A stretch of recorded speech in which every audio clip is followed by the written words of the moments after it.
Sa video na ito ay pag-uusapan po natin ang bagong pahayag mula po sa Chief Technology Officer ng Ripple na si Ginoong David Schwartz.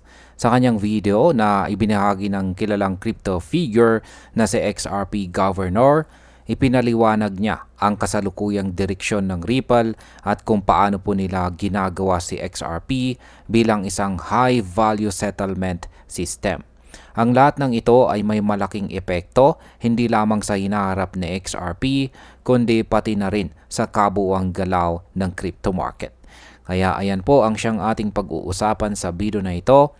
Pero bago po tayo magpatuloy ay pakibasa na lamang po muna ang disclaimer dito po sa ibaba ng ating screen. At ayan, simulan po natin sa kung ano po ang kasalukuyang ginagawa ng Ripple para kay XRP. Ayan, check po natin yung tweet or post dito ni XRP Governor na may short clip po, video clip dito si Ripple CTO David Schwartz. Ayan, pero sabi niya rito, breaking, Ripple CTO David Schwartz doesn't hold back. XRP is destined to power the world's high-value settlement system. Years of patience about to pay off. Yan, panoorin natin. 18 seconds lang naman.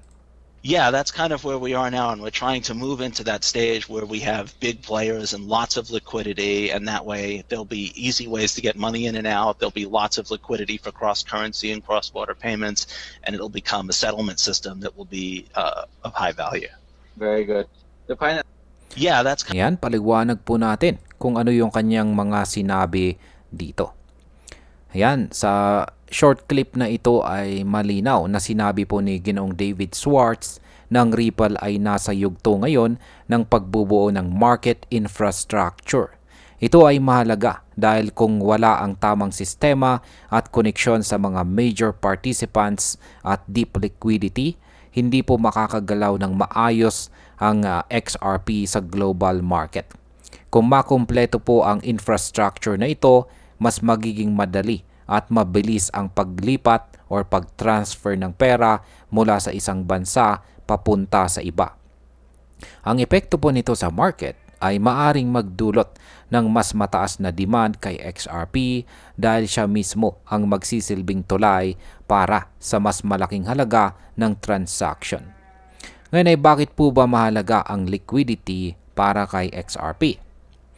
Ipinaliwanag din ni Ginoong Schwartz dito na ang liquidity ang siyang magsisilbing susi para sa susunod na phase ng adoption. Sa madaling salita, kung ang mga financial institutions ay may kakayang magpasok at maglabas ng pera ng mabilis gamit sa XRP, mas tataas po ang kanyang value bilang settlement asset. Halimbawa, kung isang malaking bangko ay gustong magpadala ng milyong-milyong dolyar sa ibang bansa, ang bilis at mababang cost ni XRP ang magiging dahilan para siya ay piliin. Ang ganito pong scenario ay may direktang epekto sa presyo dahil kapag mas maraming institutions ang gumagamit kay XRP, mas tataas po ang kanyang demand at syempre pati ang kanyang presyo. Paano naman po makakatulong sa XRP sa cross-border at saka cross-currency payments? Ayan, si Ginoong Schwartz po ulit ay tumutok din sa dalawang pangunahing gamit na XRP. Una ay ang cross-currency at ang ikalawa ay ang cross-border payments. Alam naman natin na matagal ng problema ang mataas na bayad at mabagal na proseso sa international remittances. Dito po papasok sa XRP na may bilis na halos instant at may cost efficiency na mas mura kaysa sa traditional na sistema. Kapag lumawak pa ang paggamit nito, siguradong tataas po ang kanyang utility at ito ay posibleng magtulak ng bullish movement sa kanyang market price. Ngayon ay ano po ba ang sinasabi ni XRP Governor tungkol dito? Ayon naman po kay XRP Governor, ang matagal na paghihintay ng community ay malapit ng magbunga. Ang kanyang pahayag ay nagsasabing sa XRP ay destined to power the world's high-value settlement system. Ito po ay nagpapakita ng malakas na kumpiyansa na sa tamang oras, si XRP ay magiging backbone ng malalaking transaction sa buong mundo. Kung mangyayari po ito, hindi na lamang speculative asset si XRP. Siya po ay magiging core mechanism para sa global settlements. Ang epekto po nito sa market ay posibleng maging katulad ng naging pag-usbong ni Bitcoin bilang digital gold, ngunit sa XRP naman ay makikilala bilang digital settlement system. Ngayon ay ano naman po ang magiging papel ng mga big players at saka mga institutions. Yan, isa pang mahalagang punto na binanggit ni Ginoong David Schwartz ay ang pagpasok ng mga big players. Ang mga malalaking financial institutions ang magsisiguro ng mas malaking liquidity at mas malawak na adoption.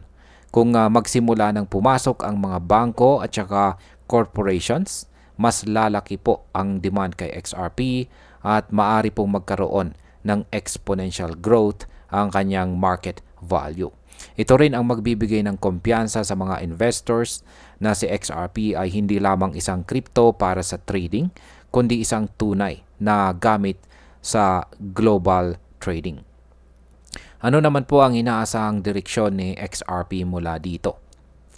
Yan, kung pagbabasihan po natin ang pahayag ni Ginoong Schwartz at ang suporta ng XRP community, malinaw po na si XRP ay patuloy na gumagalaw mula sa pagiging speculative asset tungo sa pagiging utility-driven digital currency. Ang kanyang kinabukasan ay nakasalalay po sa adoption ng malalaking institutions at sa integration ng Ripple technology sa global financial systems. Kapag ito po ay naging matagumpay, makikita natin ang isang malaking pag-angat ng presyo at mas matatag na posisyon ng XRP sa crypto market. Bilang panghuli, kung susuriin po natin ang lahat ng puntong binanggit dito, makikita natin na si XRP ay nasa isang napakahalagang yugto ng kanyang kwento.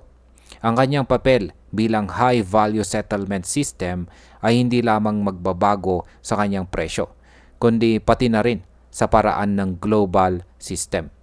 Kung makukuha po ni Ripple ang suporta ng mga major institutions, posible na makita natin si XRP na mag-level up at maging sentro ng cross-border at cross-currency transactions. Kaya masasabi ko po na ang future ng XRP ay puno ng potensyal at maaring magbukas ng mas malaking oportunidad para sa lahat ng nasa crypto market. At ayan, hanggang dito na lamang po tayo sa video na ito mga ka-crypto. Marami pong salamat sa panunood. Ingat po tayo lagi at God bless po sa ating lahat.